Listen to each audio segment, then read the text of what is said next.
Minha gente querida, estamos aqui em mais uma edição do Em Frente para te falar a respeito da semana que antecedeu a Páscoa, a ressurreição de Cristo. Você sabia que durante aquela semana o Senhor Jesus entrou no templo e chicoteou ali aqueles que estavam fazendo do templo um lugar de venda, de compra e venda de coisas?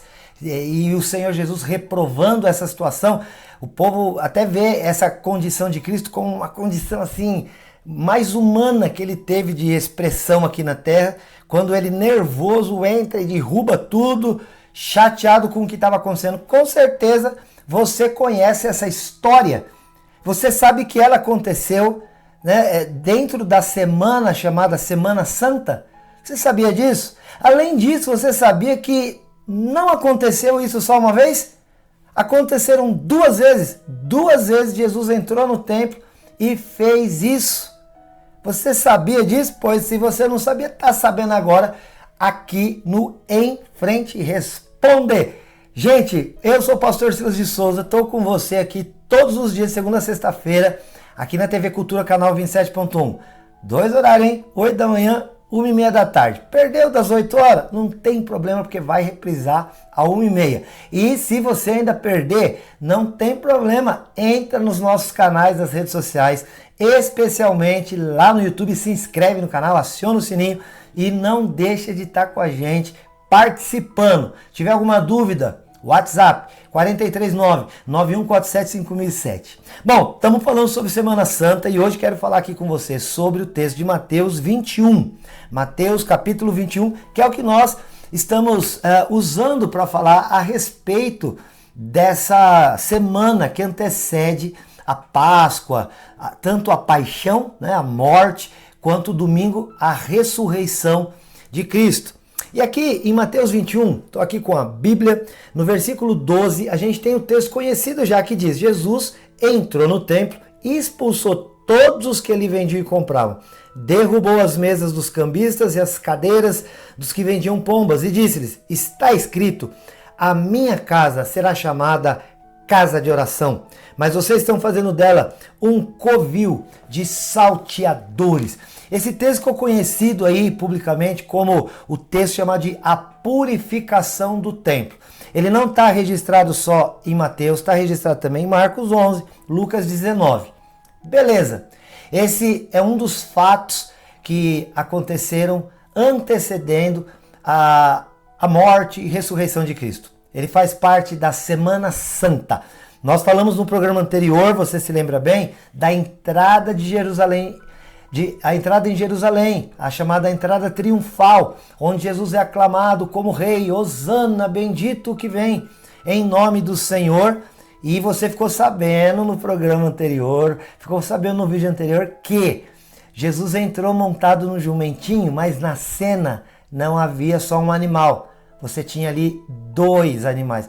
Nós tínhamos 2. Quais eram? O jumentinho e a jumenta, a mãe do jumento. Já explicamos ontem, não perde, vai estar o card aqui do vídeo de ontem para você saber o que exatamente aconteceu. E tira da tua imaginação Jesus entrando num jumentinho com pessoas ao redor, ok?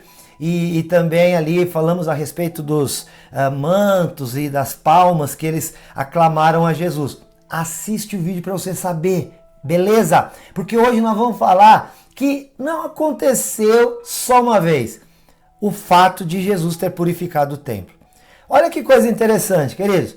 Em João 2, Evangelho segundo escreveu João, no capítulo 2, nós temos lá nesse evangelho o registro do primeiro milagre de Jesus. Qual foi o primeiro milagre de Jesus? A transformação de água em vinho naquele casamento lá de Caná da Galileia.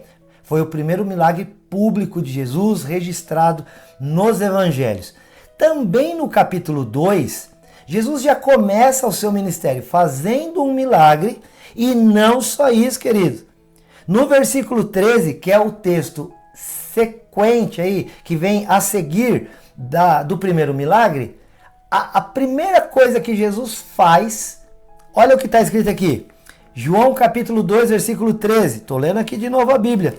Estando próxima a Páscoa dos judeus, Jesus foi para Jerusalém. E encontrou no templo os que vendiam bois, ovelhas, pombas e também os cambistas assentados. Tendo feito um chicote de cordas, expulsou todos do templo com as ovelhas e os bois. Derramou o dinheiro dos cambistas no chão, virou as mesas e disse aos que vendiam as pombas: tirem essas coisas daqui, não façam da casa do meu pai uma casa de negócio. Os seus discípulos se lembraram que está escrito: o zelo da tua casa me consumirá. Está vendo? Nós estamos no início do ministério de Jesus, em João capítulo 2, e nós estamos no final, última semana de vida de Jesus na terra, né, enquanto homem, carne e osso, antes da ressurreição, aqui na terra, em Mateus 21. E agora? Será que João errou? Ele citou errado? O negócio, na verdade, era para estar no fim e ele citou logo no começo? Não, queridos. Jesus realmente fez a mesma coisa duas vezes. Na primeira vez, lá em João capítulo 2, Jesus estava iniciando o ministério. E ele já estava mostrando para eles quem ele era. Porque a gente disse ontem que Jesus estava demonstrando, através da sua entrada triunfal, de que ele era o Messias, de que ele era o Rei, de que ele era o Senhor. Agora ele está aqui, já iniciando o seu ministério, dizendo: eu sou profeta. Porque os profetas faziam isso.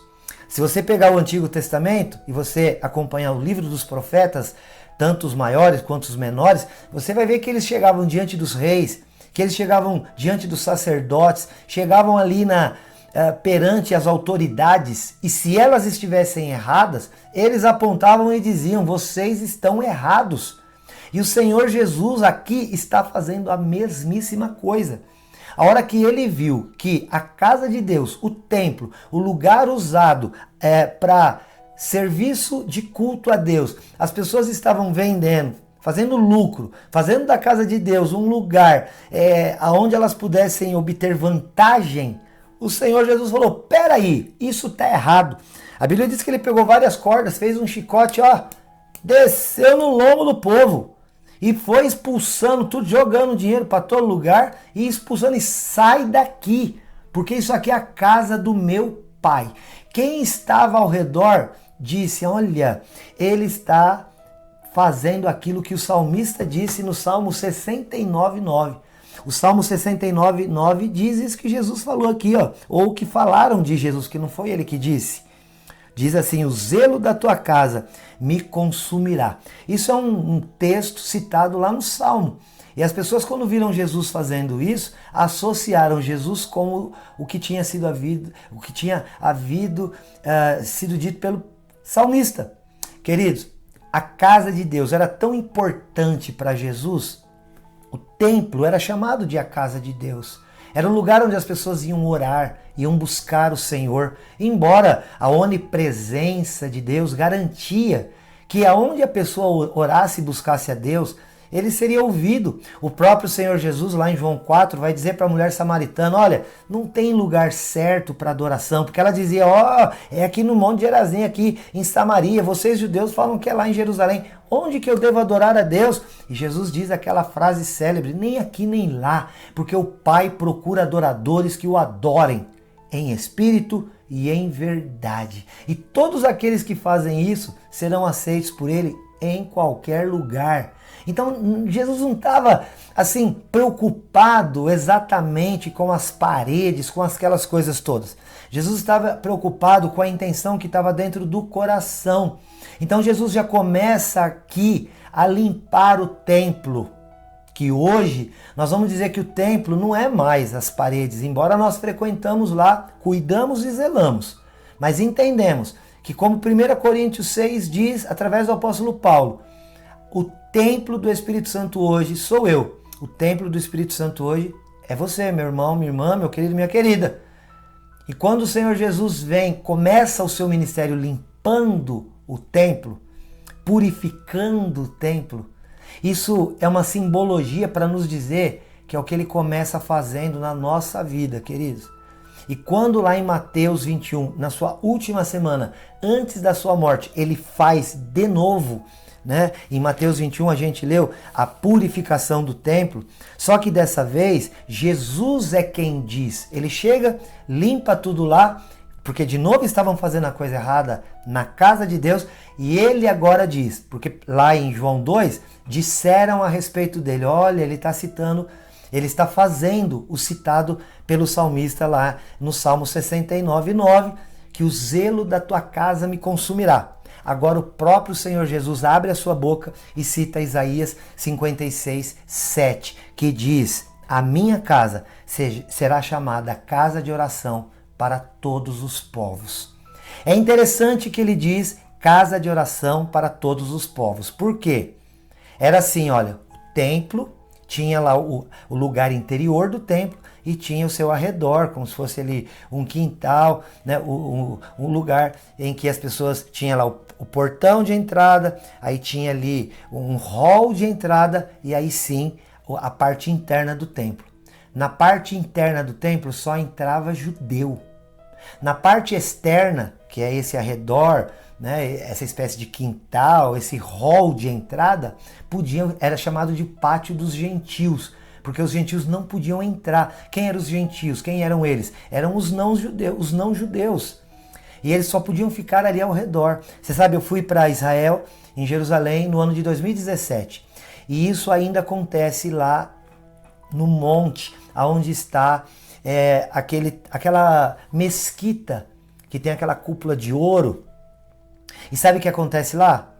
Aqueles que são muçulmanos não podem entrar no interior do templo. A ideia continua. Você pode ficar no pátio.